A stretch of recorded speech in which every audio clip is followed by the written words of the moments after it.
going to make some zucchini fritters with mint and dill and feta in them.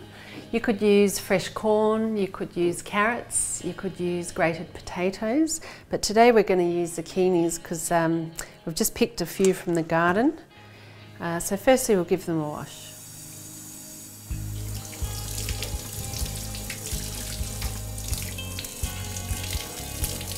So these are the flowers that have popped off the end there of the fresh zucchini from the garden. We can just chop those and put them through the fritters, they'll be delicious. Just trim that little end off.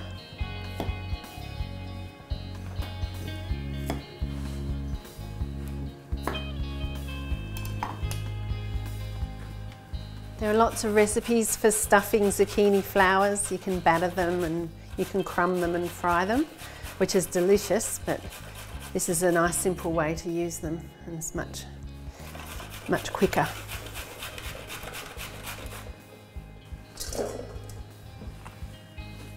You could put these through a food processor, but a grater is fine.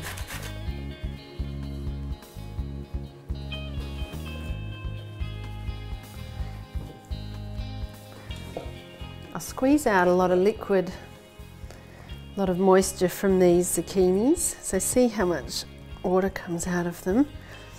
You want to get that out because otherwise you'll have a soggy fritter, and removing this liquid will make them nice and crispy. Just going to let that sit for a while we prepare the other ingredients. I'll chop some mint and dill to put in them, and then we'll give it a final squeeze because a bit more might come out. Just chop up our zucchini flowers quite finely.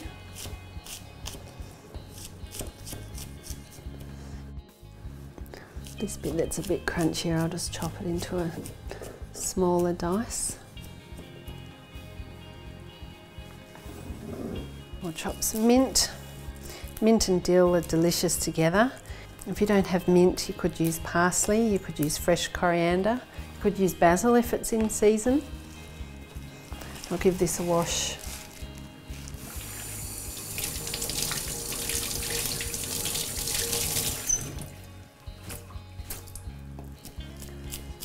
Just roughly chop your mint.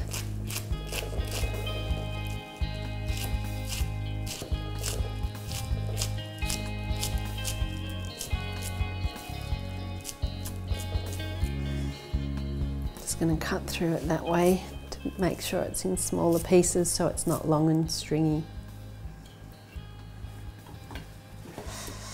Just chop up the dill. I think it's one of my favourite herbs.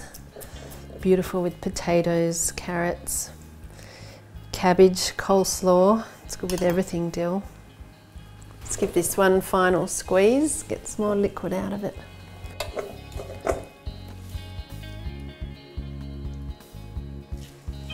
Do.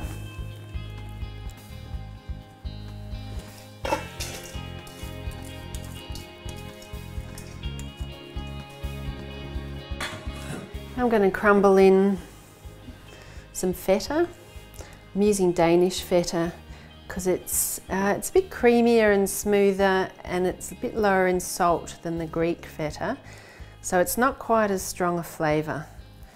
So if you've got fussy eaters, they're more likely to like a Danish feta than a Greek feta. Just add an egg.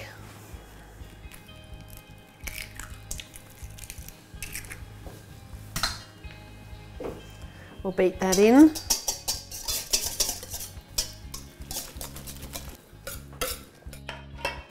One more.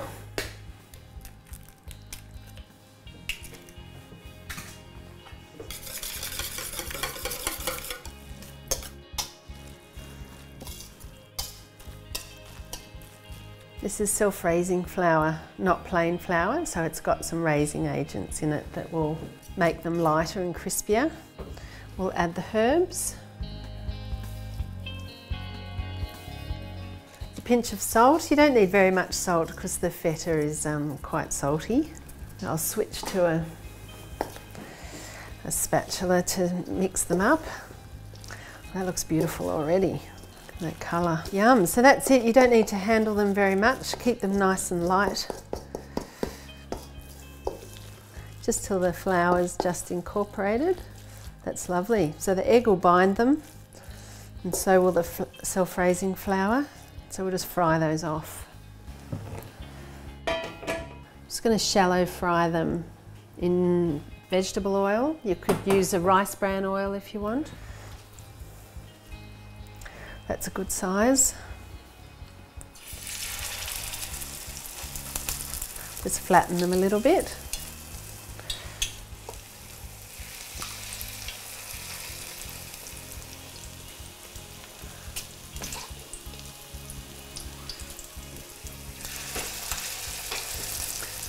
Don't overcrowd the pan, or you'll reduce the heat of the oil and they won't cook properly.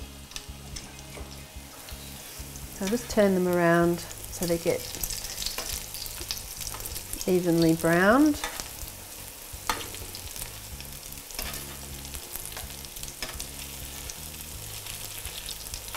They're nearly ready to turn. Just flip back gently.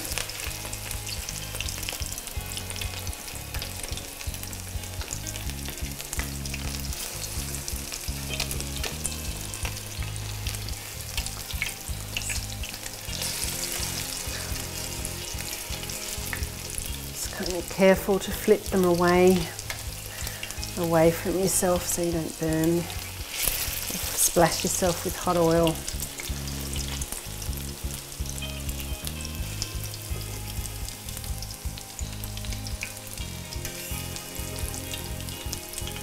Just drain a bit of that oil off.